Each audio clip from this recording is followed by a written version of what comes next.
Hello, everyone, and welcome back to CHH Hysteria. I'm your host, Cole, And I'm your co-host Cooper. and today we are sitting here with one of the most slept on CHH artists, one of the most creative CHH artists. You Maria. probably know who it is if you watched our channel because he's been on a lot, but it's been a while. We are here with Apex Frazier. What's up, guys? How you doing? Pretty good, pretty good. He just dropped your album, The Loved One. Not album, EP, The Loved One. Same difference, right? Yeah. But Either or. it's fantastic. It's definitely one of the most creative projects I've heard this year. It's something we don't have in this scene at all, like sound wise. Super unique and super you. So, really, really good. But one thing I really loved about this album was the fact that it had a narrative throughout the whole album. So, Yeah. do you just want to tell us what the story of this album is? Yeah, for sure. First off, thank you so much for having me and the kind words about the project. Yeah, I called it an EP basically because I want my next album to chart. So I don't want to drop another album until I'm Yes, guaranteed sir. the Billboard Top 200. But basically, The Loved One follows this journey of these two main characters, really the guy more than the girl, but a journey of looking for love in a relationship gone sour and just kind of looking for love in the wrong places and trying to find, that validation through anything except for where you should be looking up until the conclusion of the story. But yeah, man, like you said, I love writing narrative projects. So it's a big point of emphasis for me was to do a really big story project with the loved one. So I think it came together really well. Yeah, I would agree. So, you said that the album follows a character, and it's pretty obvious throughout that there is a character that's following. Um, in what ways does the character represent you? And then in what ways does it also represent the listener, if at all? Yeah. So I like to write stuff that is sort of hypothetical but still pulled from real life experiences. So a lot of the songs and a lot of the ideas, the concepts that you see are based off of true stories, but not necessarily exactly what went down. So like the coffee shop thing, like yes, been on coffee dates, but that doesn't necessarily mean that I'm writing about me, right? So in the same sense, like I said at the voice memo at the end of the project, what I really wanted to do was just make something that everybody could relate to. And we've all been through human relationships. So I wanted to take that and weave the gospel into it in a way that presents it to people who may be closed off to the idea of the gospel or who may just not quite understand and relate to it. I just wanted to bring a different light to it and a story that people can follow because everybody likes a good movie and everybody has been through human relationships. Yeah, for sure. I think that's a really great idea a great way to make a very Christian album without being like Jesus, Jesus, Jesus, Yeah. right? It's a very good Right. way, very great way to reach because everyone can relate to what you had, like some song or some sort of like, so some sort of level to what the loved one Right. is, right? But yeah, you said you like weave the gospel in there. So like, how would you say like how was the gospel weaved in? Yeah, man. Really, shout out to ZDORX. He came Mm. in and dropped a really important interlude, a really important voicemail for me on this project where he kind of took the main character and showed them, where to find love. And, real love is only found through the love of Jesus and everything that I really like how the timetable worked out for this to drop right around Easter weekend. I think it was really Yeah, it worked divine great. timing. Yeah, because the project came out on Good Friday, right?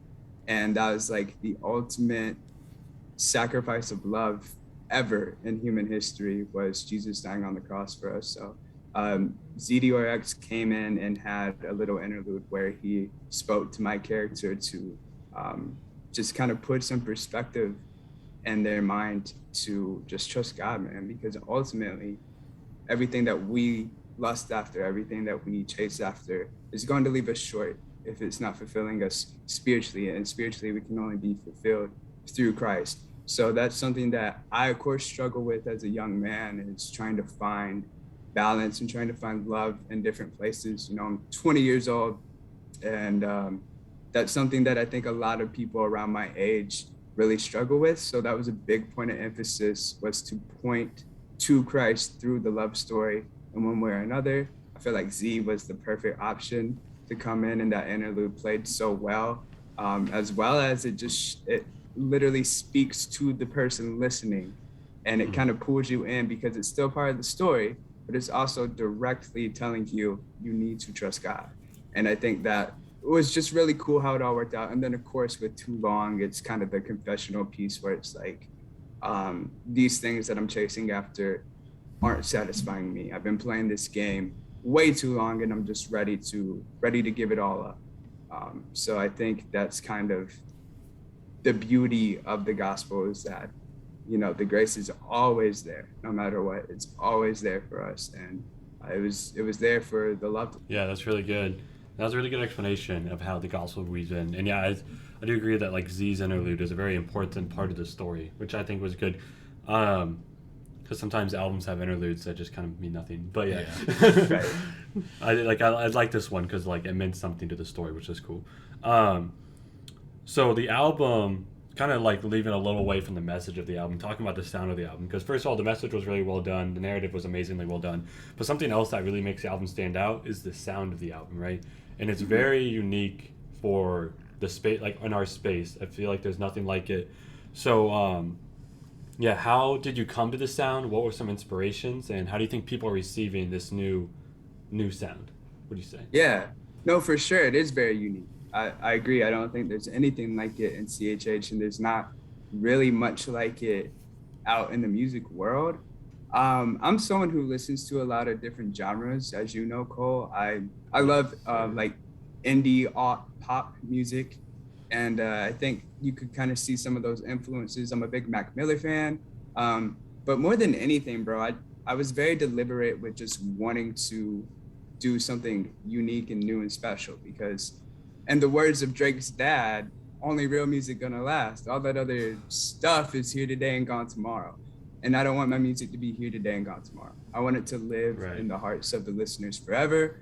I want it to live in, you know, the landscape of music forever. And I want to, you know, be unique and different. Like you said, it's a big pivot for me from hoodie raps, especially, and the album and everything last year. But I always knew this is kind of where I was going. You know, the hoodie raps was kind of more of a branding opportunity, and that was very fun. But I wasn't creatively fulfilled making trap music and stuff like that. So I really wanted to do myself justice and do the genre justice, because I think we can expand outside of just fighting for playlist placements. I think we can expand outside of just making what the world made a year ago our own sound. I think we can do better and more original and unique ideas. And if people have the chance to listen to it, I think it's almost undeniable that people will understand how different music is better in the long run. Yeah, I agree with everything you said. You know, like, I love how you're not just trying to get playlist placements or just trying to fit in with what's popular, but like you're being yourself. And like Drake's dad could have said it better. Like, you're like, the loved one is gonna last longer because it's always gonna be unique to you, right? Mm-hmm. Even if people try to copy, you're the original. You know, nothing better than the original, right? So yeah, man. And to piggyback off of that real quick, I just want to say shout out to my guy Odyssey. He's always very supportive of me branching out and exploring different sounds. I saved the hardest task for him. So the Naturalist, Coffee Shop, Too Long, like, they sound so well put together because of his dedication and his work, and it's always a blast to work with him. He produced those 3 songs as well as mixed and mastered the whole project. So without him, I wouldn't have been able to be as creative on this project. So shout out to Odyssey. Yeah, you're only as good as your team is, right? Yeah. You know, Odyssey is super good, super talented. You should follow him too if you haven't already. Yes. But speaking of Odyssey and the Naturalist and stuff, you told me that Pineapple inspired the Naturalist, like that guitar riff, right? So how did you get that Naturalist guitar riff, or Odyssey, or whoever came up with the guitar riff? How did you get that from Pineapple? Like, what was that process like? Yeah, you know, it was actually harder than you would think. The Naturalist took longer than any other song to make, and we started it. I had the idea maybe October-ish of last year. I've been working on this project for a long time. The first lyrics I wrote were before Missions and Convictions came out. So it's been a very long time. But The Naturalist, man, I've really enjoyed Nick D's music, and I think Who doesn't? he is, yeah, really. I think he's someone who does the whole music thing very, very well from a business and sonic standpoint. And yeah, Fine Apple, of course, blew last year, and that guitar riff is so infectious.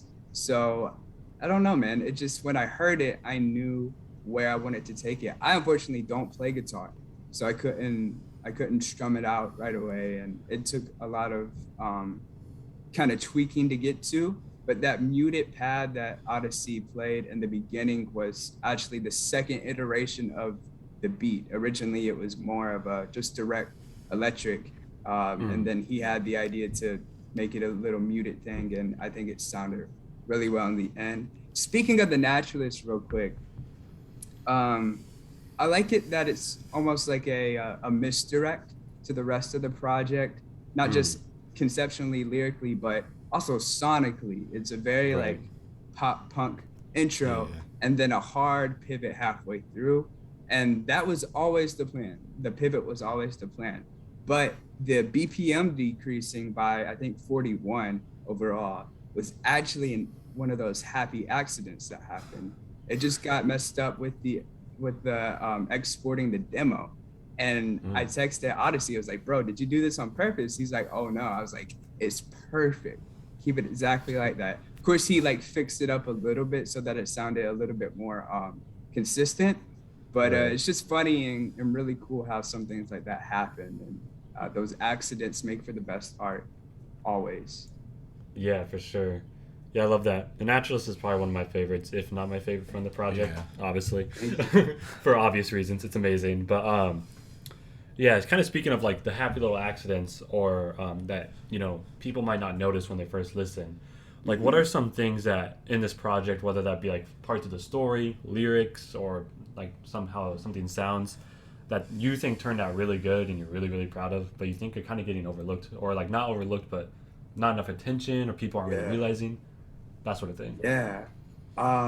Everything. uh, honestly, man. Examples.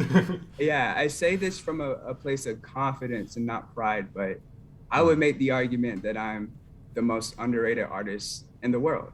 And Okay, I okay. think this project really proves that from a writing standpoint.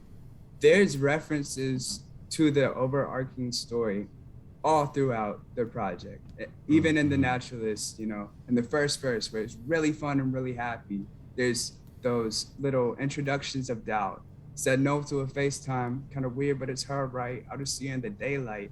We're introducing the doubt early on so that whenever the breakup comes, you know what's about to happen. Same with Coffee Shop. Tell me what would happen. You're feeling bad habits. The way that the courses line up in the project up until Too Long, every chorus is a question. So can we just be together? Can we just be forever? Tell me what would happen if I met you at the coffee shop. What if I told you I was fine, but I'm not fine? That was very intentional. And the reason Too Long isn't a question is twofold. One, because of Noah. Noah came in and kind of changed the Goat. delivery a little bit. Real. Absolute go, absolute legend. I love Noah, man. He's incredible and one of my best friends in music, and I'm so grateful for him on this project and just as a friend. But he came in and changed the delivery a little bit, and it just kind of helped paint that picture of a conclusive love where everything else has that doubt and has that question where you're not sure if this is going to work or not. And then I guess my ultimate answer would be the breakup, just the writing on the breakup. The whole story is POV, but that song is 100% POV, switching from the guy's perspective to the girl's perspective, kind of learning, victimizing each other and themselves, and then the guy learning like, wow, this is actually my fault. Like, I'm the reason that it's not working. I'm the reason that I'm in this position. And I think that it's just such a, like, I wrote it and I've listened 100 times and I'm still like, wow, this is really good. And I That's a think good that's problem. just, yeah, I think that's just a product of like the people, the studying that I put in. You know, I'm a Mm. huge fan of Kendrick. Kendrick showed me how to make a story album with Good Kid, Mad Mm. City, and Yes, sir. you know, and Damn, and To Pimp a Butterfly, like all of it. I'm a huge fan of it all, and I think you can really see that in the writing on The Breakup, as well as the vocal mixing on this project. I had a lot more to do with than ever before. But The Breakup, with the kind of distorted vocals, first the Mm. low pitch vocals for the guy's verse, then the high pitch for the girl's verse. That was very inspired by Derek Miner's Homecoming, where it's not Mm. exactly the same thing, but you have that kind of POV and the mixing. So you understand like it's different people talking. Um, so I think that the Yeah. whole song with The Breakup is really underrated right now. It's not in the top half of the streaming, but I think it will be. I think the whole project will blow up, and when it does, that song will get a lot more love. Yeah, for sure. I just love how much thought and effort and intentionality you put into like the whole story writing of the whole project, and not just each song, but like literally, yeah, you just put a lot of effort and work into it, and I think it's really turned out really good, and people are able to see that. It's one of those projects you can go back to because I didn't even know, I didn't realize like the question thing, right? Yeah. It's one of Right. those, I love projects where you go back and you're like, holy crap, I've listened to this 50 times, but holy crap, you know what I mean? Never realized that part. Like I love that Exactly. type of music, and that's the type of music that this is, and like I Exactly. think that's like, yeah, that's just crazy.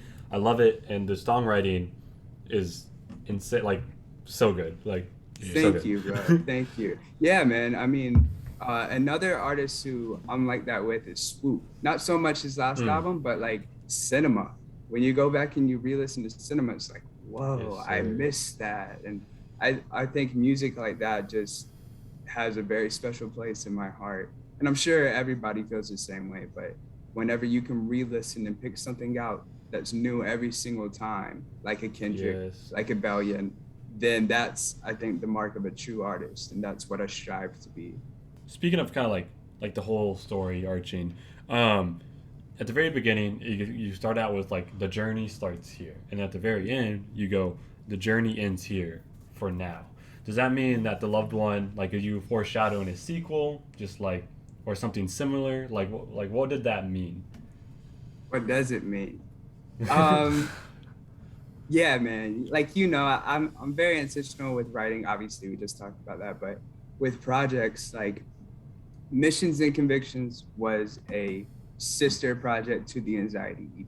The Anxiety EP launched it, and there's callbacks to that. Revenge of the Mhm. Sith will have a sequel one day. This project, I felt like it had a very conclusive ending, but it's a journey of love. And like I said, Mm. I'm only 20. Like, I'm still learning so much about love and life. And I kind of liken it to someone's dating, right? So you're dating and you have this story of dating, then you get married. Your dating life is over. The journey is done for now. But you still have a whole new life of marriage waiting for you. That's a whole Right. different kind of love. So I kind of look at it like that. Will there be the loved one part two?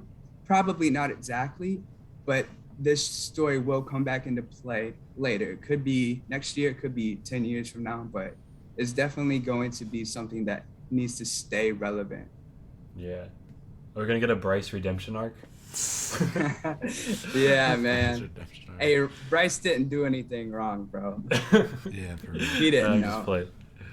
Anyways, speaking of Bryce, Yeah. where did the name, like, did the name Bryce is just like kind of work well for like rhyming, or is there like a specific reason you had Bryce be the name, or just like the name? Uh, I just wrote it. I don't really know a Bryce. I knew a Bryce when I was in elementary school, but no, man. Like Taylor Swift does this a lot, where she like in Folklore and Evermore, she made this whole world with these made up characters whose names are just completely irrelevant. And Mm-hmm. yeah, I would never want to actually put somebody on blast. I wouldn't name drop a real person. Yeah. I'm not early John Bellion like that. So I is yeah, Bryce Bryce is just work. Bryce is he representative of a real Oh person? wow. that you just despise? No. It's That's just good. where the song happened to go. Yeah, that's what I assumed, but you Yeah. never know. You never know. Yeah. So, in Missions Convictions, you had a decent amount of features for the length of the album, but on this project, there's only one feature throughout the entire And project. the feature is amazing. But yes, the feature kills it. Noah Brown does an absolutely fantastic job. And ZDRX, like you said, has an interlude. So what is the reason for having a small amount of features, if there is a reason? Yeah, man. I just want it to be as creative as possible. I remember KB, when Tomorrow We Live came out, was talking about, if you can sing the hook, then sing the hook. If you can do this part of your music, then do that part of your music. Like, don't limit yourself, right? And features are cool, especially with helping you grow, statistically and in front of a new fan base and stuff. Features are good. I'm not against features, but I really wanted to do the bulk of the work on this one. I had a very, very clear direction the whole time with where I wanted it to go. Noah came in very clutch, and it's like God just orchestrated it for Noah to be on that song, because his heart is so pure, and he definitely understood the message of that song. Yeah, it just worked out for Noah, and like I said earlier, it's one of my best friends in music, and I'm just very grateful that he was down to be on it. Kind of going back to the length of the project, so it only has 6 songs and an interlude, which comes out to be about 19 and a half minutes. Is there a reason why the project is so short? If there are Yes and no. Yes, there definitely is. But it's kind of a lot of different, it's a factor, like a lot of different factors, right? So it's an accumulation of a lot of different things. If there's only 6 songs, how many beats do I need to buy? 6. That's a lot better than buying 12. I'm fully independent, right? So from that standpoint, like logistically, there's a big reason why there's only 6. But more than anything, it just fit the story, man. Like, I felt like we went from point A to point B to point C very smoothly, and adding more to it may have messed up the journey a little bit. Obviously, I always write more than what comes out whenever there's a project involved, but it just kind of worked out for this project that there was only 7 stopping points, including the interlude. Yeah. Ain't no filler allowed, right? For real. Exactly, man. And also, from like a streaming standpoint, it's just smarter to do smaller projects right now. That's where people's attention span is. And if you can do that while still telling a complete story, then I think that might actually be harder. So give it a try. Yeah.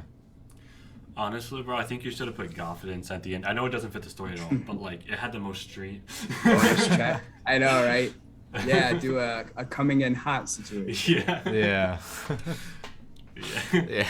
But don't. Yeah. Yeah. Shout out Anyways. Andy. Shout out, Nate. Yeah. So as I was listening through the album, I was looking through like the Genius lyrics, and like, I mean, you kind of covered this already, but in the song Coffee Shop, the song asks, what would happen if I met you at the coffee shop? And this is repeated throughout the entire chorus. And so what is the significance of a coffee shop in terms of the story? And then if it has any significance to you personally, what is that? Yeah, personally, I mean, I'm a big coffee fan. Like, I really Cooking like. up like crack, right? That's right. Go listen to Time Zone. No, like I'm a big fan, and like I mentioned earlier, like that's something that I think a lot of people can relate to. Like, a lot of people have had coffee dates, and a lot of people, what it symbolizes is just a pure mutual understanding, where a coffee date will never get crazy, you'll never have anything go drastically one way or another, and it's usually pretty simple and pure meeting location. And at this point in the story, it's pure puppy love, and that's really what I wanted to kind of demonstrate in the most relatable way possible. So here at CHH Stereo, we like to end off with on a sillier note, like we On did. a high note, you meant. Yeah. Well, like we've done for your previous interviews. So I picked out a question from online. And obviously you like music because, you've clearly displayed Really? that. Eh. Obviously. I don't know about that. So then I found this question online, and I'm interested to hear your opinion on it. So what movie would greatly be improved if it were made into a musical? Whoa. Or just improved in general? Yeah. Honestly, greatly. Wow. This might take me a minute, to be honest. Bro, I don't know. So I don't watch a ton of like romantic comedies or anything like that, Yeah. but I think a romantic comedy would be a lot better if it was made into a musical. He's not wrong, actually. I mean, yeah. He's totally not Yeah. wrong. I mean, I imagine wouldn't say like rom-com instead of that, musical. it's just instead of like, what is it, bro? Give me a romantic comedy like Crazy Love. Right? What's That's a the name of the rom-com? movie. I Isn't don't it The know. Notebook a romantic comedy? The Or is that a Notebook, yeah, romantic that's just a dramatic? romantic. I think that's That's romantic. just romantic. Wait, I'm there, pretty sure it's sad. That's not a anyway. rom-com. I don't know Yeah. any like big ones. I've seen some like the Like random the Adam ones. Sandler ones, I guess. Oh, I haven't seen Some of those. those are rom-coms. I've seen there was this one called Love Hard. It was a Christmas one. That was pretty good. Yeah. Okay, let's go with Love Hard. Imagine. No one's heard of it and, besides me. instead of that, none of us have seen it. By the way, it could be the best movie ever. I think. It's But actually a good imagine- movie. Not gonna lie. You've seen it? Is it a Yeah. Hallmark movie? No, it's a Oh, Netflix okay. Christmas. Oh, rom-com. God. It's actually solid. No. Ugh. Bro, what Okay. is wrong with you? So don't trust Cole's opinion on movies. But Y'all ain't imagine seen if- it. I don't need to. Imagine if instead of that being the movie, it was a play. Like that would be so Yeah. much better. That's true, yeah. So I I'm agree. gonna go with the rom-com genre. Rom-com genre. That's What fine, about yeah. you, Cooper? That's a Oh, really good gosh. answer, and I actually agree with that. You know what? I'm gonna be honest. I think Star Wars would be fun as a musical. I think it'd be just. I'm surprised they don't have one. To be Yeah. honest, like that's a great way to kind of milk the franchise. Yeah, I know it'd exactly. make you mad. But like, I think it'd be But- kind of fun, man. I made Star Wars a musical. Is the thing. Oh, that's true. True, Revenge of the Sith. Revenge of the Sith. But like, I think. Now hear me out. Y'all ever seen A Quiet Place? oh, please. Just imagine if I've like seen- the whole time I've they had to seen, be like- singing it, or like I've some seen like parts of it, but I haven't Or- seen the whole thing. yeah, or some stupid like Yeah. Saw, Yeah, or like some horror It. movie. You know what I mean? Oh, Like it some- would be a great musical. Woo! You know, like, Yeah. like, instead of screaming, Yeah. just like opera singing. But yeah. Anyways, thank you so much for coming on Apex, and everyone be sure to stream the heck out of the Love One. Go Yes. genius, pick out every single part because you're probably gonna find more stuff. For real. I learned a lot during this interview, and I've listened quite a bit of times, probably like 10 Yeah. times. But yeah, and thank you, Apex. Thank you guys so much. I appreciate y'all. I appreciate everything that you're doing for the genre. You guys are legends. And yeah, until You next too, time. man. Hey, you too.